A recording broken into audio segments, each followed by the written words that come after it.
성탄절의 기쁨과 하나님의 사랑이 여러분 가정 위에 함께 하시기를 주님의 이름으로 축복드립니다.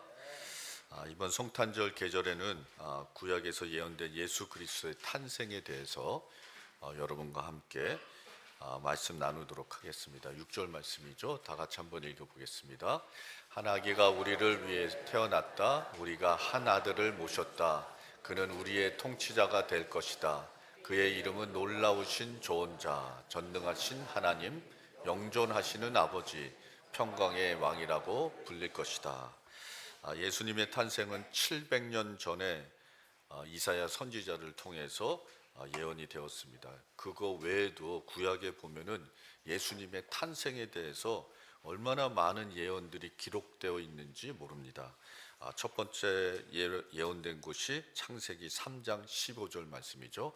내가 너를 여자와 원수가 되게 하고 너의 자손을 여자의 자손과 원수가 되게 하겠다. 여자의 자손은 너의 머리를 상하게 하고 너는 여자의 자손의 발꿈치를 상하게 할 것이다. 여자의 자손은 너의 머리를 상하게 할 것이라고 했습니다. 그 여자의 자손이 누구입니까? 예수 그리스도라는 거죠. 아담과 하와가 뱀에게 속아서 하나님이 금지하신 선악과를 먹었습니다. 그 후에 죄와 사망이 인류 속에 들어오게 됐죠. 하나님은 세상에 들어온 사망과 죄를 용서해 주시려고 여자의 후손이신 예수 그리스도를 이 세상에 보내실 것을 계획하고 또 예언하셨다라는 것입니다. 창세기서부터 그리고 수천 년 그 다음에 수많은 어케이션을 통해서 예수님의 탄생이 이미 예언됐고 또 계획되어 있었다라는 것입니다. 여러분, 예수님이 세상에 오신 것은요 우연으로 생긴 일이 아니라는 거예요. 하나님의 치밀하고 그리고 완전한 계획 속에서 준비되고 예비된 구원의 역사가 예수님의 탄생인 것입니다. 그래서 구약에 기록된 예언들을 보면요, 미가서 5장 2절에 그러나 너 베들레헴 에브라다야, 너는 유다의 여러 족속 가운데서 작은 족속이지만 이스라엘을 다스릴 자가 내게서 내게 나올 것이다. 베들레헴에서 예수님이 탄생할 것을 미가가 선지자가 예언했습니다. 민수기 24장 17절 말씀 보니까 한 별이 야곱에서 나올 것이다. 한 통치 지팡이가 이스라엘에서 일어설 것이다. 동방 박사들이 그 별을 보고 쫓아가서 예수님을 찾아서 경배했던 것이 바로 이 예언의 말씀입니다. 이사야 7장 14절 보니까 보십시오. 처녀가 잉태하여 아들을 낳을 것이며 그가 그의 이름을 임마누엘이라 할 것이다. 이 말씀은 또 복음서에서도 이렇게 적용한 말씀이죠. 시편 2장 7절 말씀 한번 다 같이 읽어보겠습니다. 주님께서 나에게 이르시되 너는 내 아들 내가 오늘 너를 낳았도다. 여러분, 이 말씀도 성탄절에 대한 예언의 말씀입니다. 여러분, 성탄절은요 하나님께서 수천 년 동안 계획하시고 준비하신 예언의 역사가 바로 성탄절이라는 거죠. 그리고 하나님은 그 예언을 통해서 저와 여러분, 이곳에서 구원받은 여러분들을 구원해 주시려는 놀라운 계획을 가지고 있으셔서 그 예언이 우리 삶 속에 우리 교회에 실현되고 있다라는 것입니다. 누가복음 24장을 보면요, 엠마오로 가던 두 제자의 이야기가 나옵니다. 제자들은 예수님이 십자가에 죽으신 후에요 소망을 잃었어요. 좌절해서 고향으로 돌아가는 중이었습니다. 그때 부활하신 예수님이 그들을 찾아가셔서 구약에서 예언된 자신에 대한 말씀을 자세히 다 설명해 줬습니다. 제자들이 그 예언의 말씀을 들으면서요 마음이 뜨거워졌어요. 그래서 가던 길을 돌이켜서 예루살렘으로 돌아갔습니다. 그리고 제자들과 합류해서 복음을 위하여 나머지 인생을 열정으로 그렇게 살아갔다라는 것이죠. 여러분, 엠마오로 가던 제자들은요 식은 마음을 가진 사람들의 이야기입니다. 기뻐해야 될 성탄절의 의미를 다 잊어버리고요, 예수님에 대한 사랑은 식어서 좌절에 빠지고 또 인생의 길을 잃고 혼동에 흔들리고 있었더라는 거죠. 그런데 예수님이 그렇게 사랑과 그리고 열정이 식어서 혼동하던 그 사람들을 말씀으로 찾아가신 것입니다. 그리고 그들은 말씀으로 인해 다시 가슴이 뜨거워져서 새로운 시작을 할 수 있었다는 거죠. 여러분, 하나님의 말씀은요, 우리들의 마음을 뜨겁게 하는 여러분 성령의 여러분 말씀인 줄 믿습니다. 하나님은 말씀을 통해서 우리를 만나기를 원하신다라는 거예요. 6절 말씀 한 번 더 읽어보실까요? 한 아기가 우리를 위해 태어났다. 우리가 한 아들을 모셨다. 그는 우리의 통치자가 될 것이다. 그의 이름은 놀라우신 좋은 자, 전능하신 하나님, 영존하시는 아버지, 평화의 왕이라고 불릴 것이다. 한 아기가 우리를 위해서 태어났다라고 시작하면서 성경은요, 아기의 이름을 세 가지로 나열합니다. 놀라우신 좋은 자, 전능하신 하나님, 연종하신 아버지, 평화의 왕. 여러분, 이 말씀은요, 하나님이 우리에게 주시는 초청장과도 같은 거예요. 그래서 이 초대의 핵심은 무엇이냐면 이 이름 속에서 주님을 다시 만나라는 거예요. 그 전에 만났던 분들, 그런데 어떠한 여러 가지 세상에 무슨 어려움으로 주님과 떨어졌던 사람들, 식어졌던 사람들, 아니면 지금도 열심으로 동행하고 있지만 더 추구하면서 갈망하면서 예수님을 더 알기를 원하는 사람들, 하나님께서 이 말씀을 통해서 우리 모두를 초청하고 계시다라는 거죠. 사랑이 식은 사람들에게, 기도의 자리가 부담스러운 사람들에게, 예배의 감격이 희미해진 사람들에게 하나님은 오늘 이 말씀을 통해서 초청하고 있다는 거죠. 그러므로 오늘 이 말씀을 통해서 주님을 다시 의미 있게 만나는 그런 복된 시간 될 수 있게 되기를 바랍니다. 예수님을 만날 수 있는 네 가지 이름입니다. 첫 번째, 놀라우신 좋은 자. 두 번째, 전능하신 하나님. 세 번째, 영존하시는 아버지. 네 번째, 평화의 왕. 첫 번째, 놀라우신 좋은 자죠. 성경은 예수님을 놀라우신 좋은 자라고 부르고 있습니다. 히브리어로 보니까요, 펠레요에스예요. 펠레요, 놀라우신 요에스. 요에스는 단순히 좋은 상담자라는 말이 아니라 국가의 운영을 결정하는 국왕의 전략가 같은 사람입니다. 어떤 상황에서도요, 정답을 갖고 계신 놀라우신 좋은 자, 펠레오에스.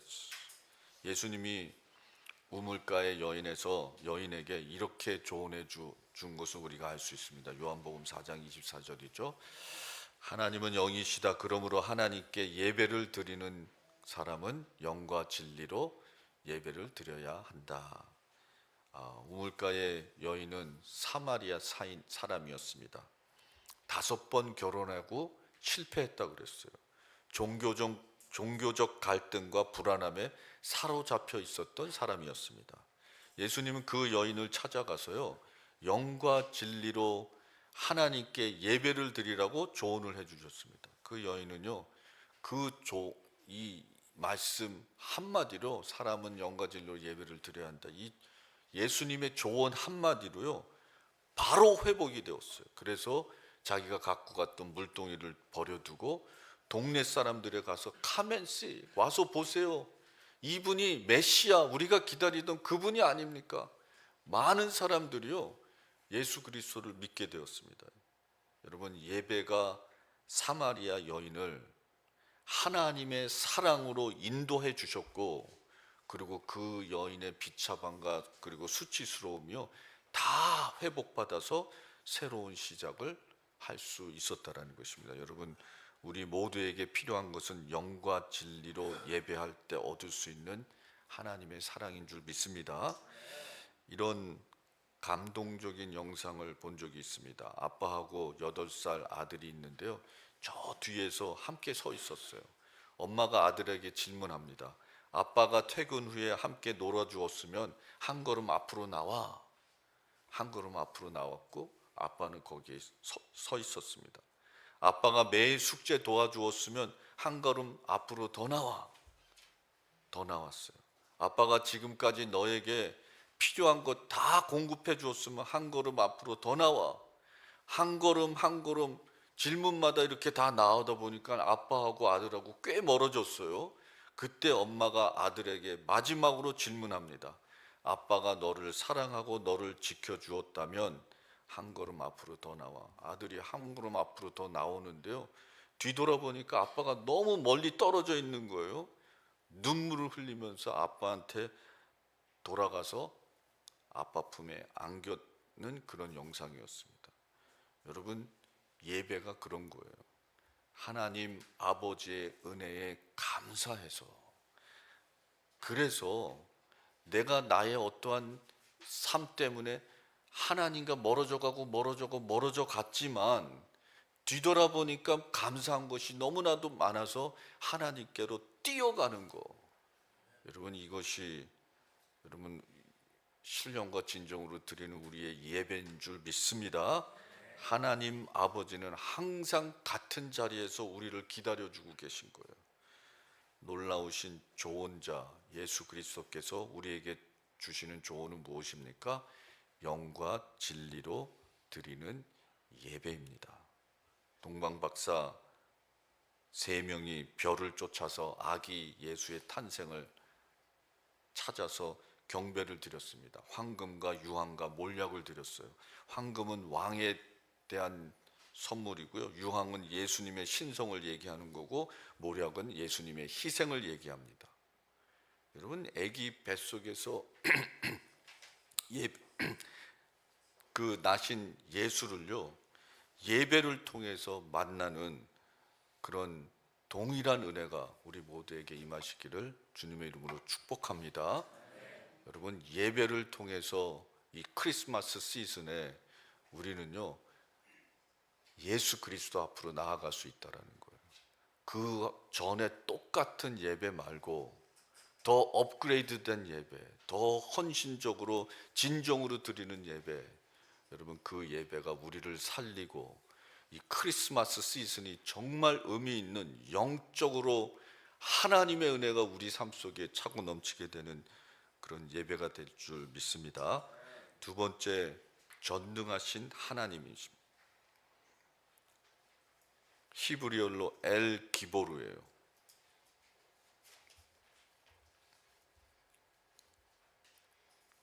이렇게 단어 같은 거 히브리어 이런 거 잘 안 하는데 이렇게 하다 보니까 또 그렇게 됐어요. 다 잊어버리고 저도 다 잊어버릴 텐데 말이에요. 이 말은요, 강한 용사이신 하나님이란 뜻입니다. 마태복음 8장 26절 27절 보니까요, 다 같이 읽어보실까요? 예수께서 그들에게 왜들 무서워하느냐, 믿음이 적은 사람들아 하고 말씀하시고 나서 일어나 바람과 바다를 꾸르시니 바다가 아주 잔잔해졌다. 사람들은 놀라서 말하였다. 이분이 누구이기에 바람과 바다까지도 그에게 복종하는 거예요. 예수님이 바닷가의 풍랑을 잠잠하게 만드셨습니다. 예수님은 무리를 거르시기도 하셨고 죽은 사람을 살리기도 하셨고 오병이어로 남자들만 5천 명을 먹이기도 하셨습니다. 예수님은요, 불가능이 없으신 전능하신 하나님이세요. 아멘이시죠? 예수님은 온 우주를 만드신 창조주이시고요, 그리고 손가락 하나로 온 세계를 다스리시고 시작과 마지막이신 못 이룰 것이 없는 왕 중의 왕이십니다. 그 하나님이요, 왕 중의 왕이신 하나님께서 제자들에게 말씀하셨어. 왜 두려워하느냐, 믿음이 적은 자들아. 이렇게 얼핏 들으면요, 아, 예수님이 그냥 모든 것을 다 하시는 그런 전능하신 하나님이니까 우리도 위대한 일을 해야 되나? 위대한 일에 두려워하지 말아야 되나? 이런 뜻 같은데 아니에요. 왜 두려워하냐냐, 믿음이 적은 자들아. 이 뜻은요, 예수님은 우리가 불가능을 가지고 주님께 신뢰하는 것보다 더 평범한 일에서 실제적으로 더욱더 주님을 작은 일에 신뢰하기를 원하신다라는 거예요. 나는 전능의 하나님이야. 그러니까 불가능이 없으니까 일상생활의 작은 것도 일생생활에 평범한 것도 가지고 나한테 와서 나의 인도함을 받아라는 하나님이 우리에게 주시는 메시지인 것입니다. 너희가 왜 두려워하느냐? 믿음이 적은 자들아. 여러분, 일상의 작은 것도 전능하신 하나님께 맡겨서 하나님의 선하심과 하나님의 인도하심으로 우리의 삶이 풍족하기를 주님의 이름으로 축원드립니다. 종교 개혁자 말틴 루터는요, 전능하신 하나님을 신뢰하는 7가지 실제적 원리를 말해 주었습니다. 첫 번째, 문제를 숨기지 말고 하나님께 그대로 털어놓으라. 우리가 기도할 때요, 그냥 내 속에 있는 그 감정 모든 것을 하나님께 솔직하게 털어놓는 거예요. 그게 기도입니다. 두 번째, 두려움이 올라올 때마다 말씀을 큰 소리로 선포해라.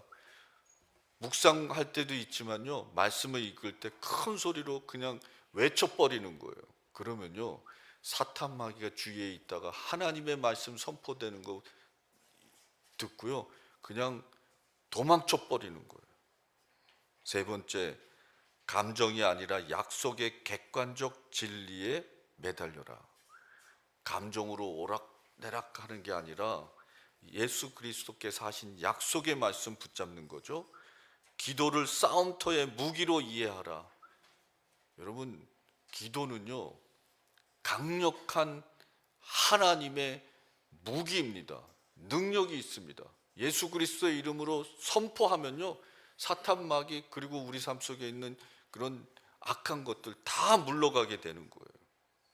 다섯 번째, 하루의 모든 일 속에서 하나님의 주권을 인정하라. 여섯 번째, 공동체에 자신을 노출하고 도움을 받으라. 너무 중요한 거죠. 신앙생활은 결코 혼자서 할 수 없는 거예요.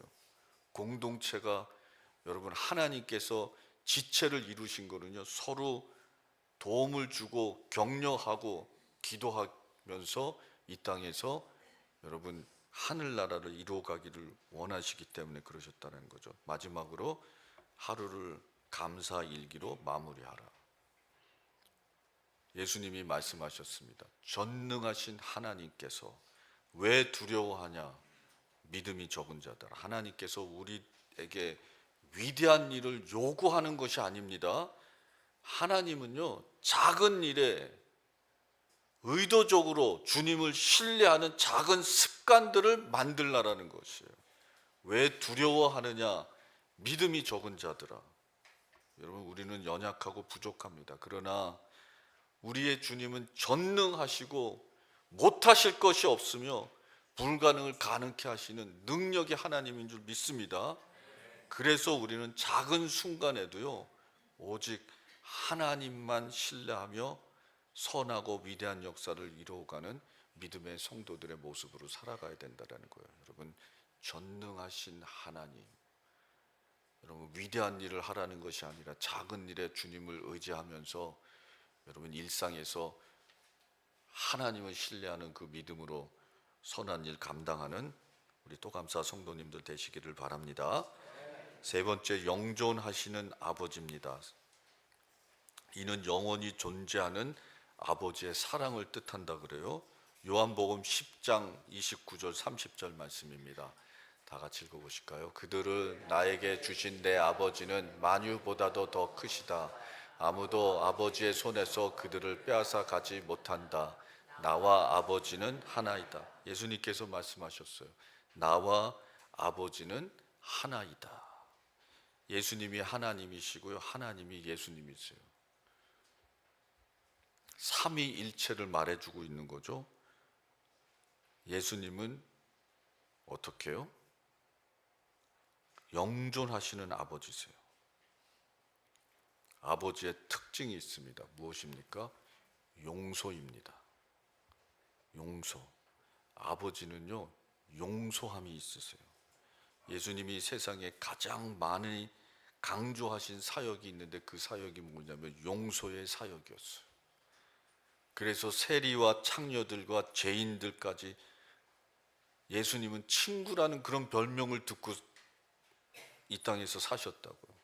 십자가 위에서 마지막까지 돌아가시기 직전에 강도를 용서해 주셨어요. 그래서 낙원으로 인도해 주셨다고요.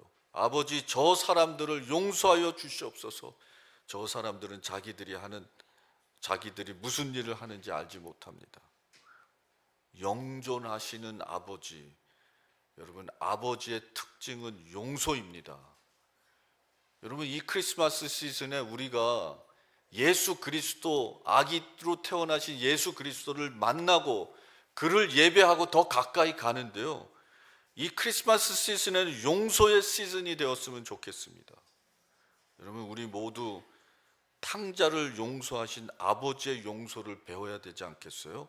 먼저 달려가는 용서, 기다리고 있다가 그냥 용서 올 때까지 기다리는 것이 아니라 말하기도 전에 그냥 뛰어가는 용서예요.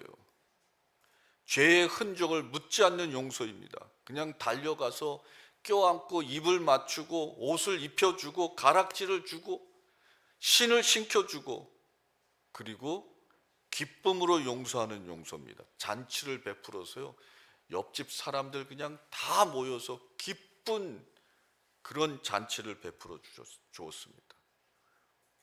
여러분, 이 크리스마스 시즌에 그냥 바쁘게 분주하게 아무것도 아닌 것처럼 쑥 지나가서 영적으로 우리의 그 하나님이 주시는 의미를 다 잊어버리고 그냥 맹숭맹숭 지나가는 것이 아니라, 이 시즌에 용서하면서 이 시즌에 하나님 그 성품을 닮아가는 그런 조건을 만들어 가서, 여러분, 우리 삶 속에 브레이크트루가 있는, 여러분, 우리 삶 속에 좀 새로운 변화의 역사가 일어나는 그런 크리스마스 시즌이 되었기를 바랍니다.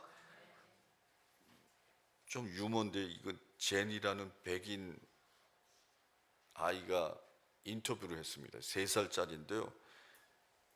그 사회자가 제니는 누구를 사랑하나요? 그랬더니 엄마요.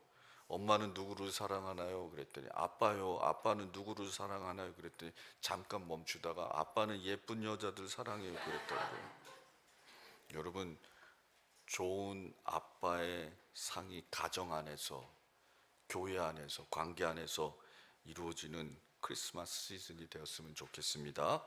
마태복음 6장 14절 15절에 너희가 남의 잘못을 용서하면 하늘에 계신 너의 아버지께서도 너희를 용서하실 것이다. 용서의 기쁨, 용서의 사랑, 용서의 열매가 크리스마스의 선물이 되는 그런 복된 시즌이 되기를 바랍니다. 마지막으로 평화의 왕입니다. 샬롬이라고 그러죠. 이 샬롬이라는 것은요, 단순히 전쟁이 없는 상태가 아니라 온전함, 회복, 은혜 충만함을 말하는 것입니다. 요한복음 14장 27절 말씀 한번 다 같이 읽어보실까요? 나는 평화를 너희에게 남겨준다. 나는 내 평화를 너희에게 준다. 내가 너희에게 주는 평화는 세상이 주는 것과 같지 않다. 너희는 마음에 근심하지 말고 두려워하지도 말아라. 여러분, 예수님의 평화가 이 크리스마스 시즌에 우리에게 충만할 수 있게 되기를 소망합니다. 이런 얘기를 들었습니다. 우리나라에 큰 부흥이 2번 있었다고 하네요. 1910년 중반에서 1930년 그 20년 사이에 불과 대한민국의 교인들이, 믿는 사람들이 몇 천 명밖에 없었대요. 그런데 그 20년 사이에요, 30만 명으로 부흥이 일어났다고 하네요. 그때 부흥의 화두는요, 회개였다고 합니다. 주기철 목사님, 길선주 목사님, 이영도 목사님, 이분들이요, 다니시면서 부흥회를 인도하시면서 회개의 말씀 전하시고, 그 말씀을 듣던 사람들은요, 회개하고 변화받고 삶이 뒤집어지고 새로워지고, 그래서요, 세상 사람들과 예수 믿는 사람들이 어떤 점에서 다른가를 분명히 보여주는 그런 부흥의 기간이 그때였다고 그래요. 그 다음에 부흥은요, 1950년 후반서부터 1980년 중반까지 일어난 부흥이라고 합니다. 불과 30만 명밖에 되지 않았던 크리스천들이요, 이 25년 30년 사이에 대한민국에 1,000만 명이 되는 큰, 세계에서 놀랄만한 큰 부흥이 일어난 거예요. 그때 부흥의 화두는 형통, 복, 은혜 이런 거였다고 합니다. 그런데요, 뭐 나쁜 거 아니잖아요. 다 하나님께서 말씀으로 우리에게 다 허락해 주신 약속입니다. 그런데요, 너무나도 강조되어 가지고 지금까지 그 네게티브 여파가요 계속까지 우리 그 크리스천 교회에 일어나고 있는 게 사실입니다. 그래서 부정적인 그런 비판이 너무나도 많이 있잖아요, 아직도. 그러면 우리 시대에 부흥은 어떤 부흥을 사모해야 되겠습니까? 우리 시대에도 우리가 부흥의 은혜를 사모하고 기대하고 또 기도해야 되는데 어떤 부흥을 우리가 사모해야 되겠냐라는 거예요. 여러분, 우리 시대에는요 밸런스입니다. 균형입니다. 회개와 은혜와 영성과 일상의 삶에서 제자의 삶을 사는 그런 부흥, 저와 여러분이 일궈 나가야 될 줄 믿습니다. 7절, 오늘 7절 말씀을 보니까요, 다 같이 읽어보실까요? 그의 왕권은 점점 더 커지고 나라의 평화도 끝없이 이어질 것이다. 그가 다윗의 보좌와 왕국 위에 앉아서 이제부터 영원히 공평과 정의로 그 나라를 굳게 세울 것이다. 만군의 주님의 열심히 이것을 반드시 이루실 것이다.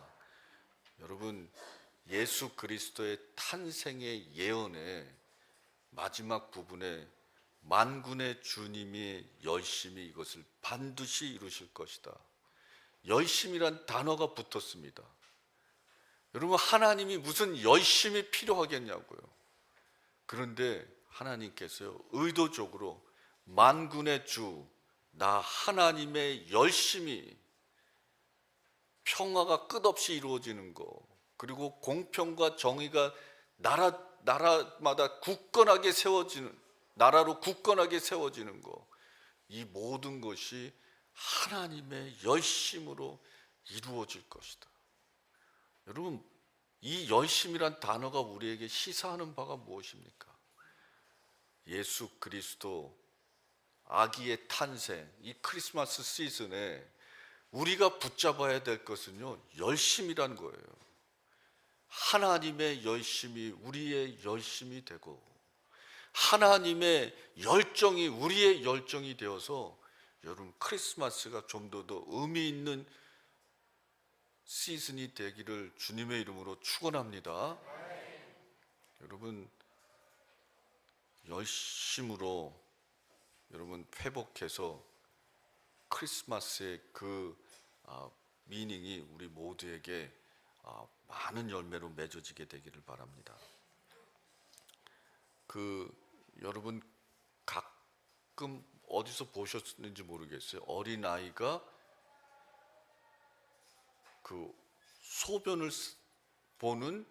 이렇게 소변을 보는 동상들 가끔 있잖아요. 여러분, 그 동상이 그냥 만들어진 게 아니라요, 어느 나라와 나라의 전쟁에서 치열하게 싸움이 벌어지고 있는데 그 어린아이가요 그 중간에서 소변을 보고 있었대네요. 그래갖고 이쪽 편에서 양편에서 잠시 전쟁을 멈춘 거예요. 그리고 그 멈춤이 하루가 되고 이틀이 되고 일주일이 되고, 그래서 그 평화의 상징으로 그 어린아이가 소변을 보는 걸 동상으로 세워서 그렇게 만들어냈다는 그런 이야기를 들은 적이 있습니다. 여러분, 크리스마스는 평화의 시즌입니다. 여러분, 평화를 이루려면요 예수 그리스도 앞으로 가까이 가서 예수님의 성품이 나의 성품이 되고 예수님의 비전이 나의 성품이 되든지, 아니면 여러분 소변이라도 싸야 되는 거예요. 매튜 헨리는 이런 말을 했습니다. 오라 십자가의 승리를 보십시오. 그분의 상처는 당신의 치유요, 그분의 고통은 당신의 평안이며, 그분의 싸움은 당신의 승리요, 그분의 탄식은 당신의 노래가 되고, 그분의 아픔은 당신의 쉼이 되며, 그분의 치욕은 당신의 영광이 되고, 그분의 죽음은 당신의 생명이 되며, 그분의 고난은 바로 당신의 구원이 됩니다. 예수 그리스도께서 세상에 오셔서 여러분 평화를 이루어 주셨습니다. 그리고 그 평화를 이루어 주시는 목적은 저와 여러분을 위함이었다라는 거예요. 여러분, 이 크리스마스 시즌은 그냥 바쁘면서 선물 주고받고 그래서 홀라당 지나가서 2026년도가 되는 것이 아니라, 여러분 모든 것을 멈추고 또 나의 영성을, 나의 믿음을 파악하고 뒤돌아보면서 다시 한번 예수님 앞으로 가까이 나아가는 그런 복된 시간이 될 수 있게 되기를 주님의 이름으로 축원합니다. 우리 한번 다 같이 큰 소리로 외쳐보겠습니다. 놀라우신 좋은 자, 전능하신 하나님, 영존하시는 아버지, 평화의 왕, 아기 예수님 안에 담긴 하나님의 놀라운 계획과 사랑을 다시 발견할 수 있는 그런 은혜의 시간이 되기를 소망합니다. 오늘 주님과의 만남이 우리의 삶을 새롭게 하고 마음을 뜨겁게 하고 다시 믿음으로 걸어가는 새 시작이 되시기를 주님의 이름으로 축복드립니다. 여러분, 하루 이제 일주가, 새로운 주가 시작되었습니다. 여러분, 세상에 나가서 예수 그리스도가 평강의 왕이 되심과, 그리고 전능하시고 좋은 자가 되시며 아버지가 되심을 알리면서 여러분 승리하셨다가 다음 주에 찬양과 승리로 여러분 하나님께 영성 있는 예배로 나아갈 수 있는 우리 모두가 되시기를 주님의 이름으로 축복합니다.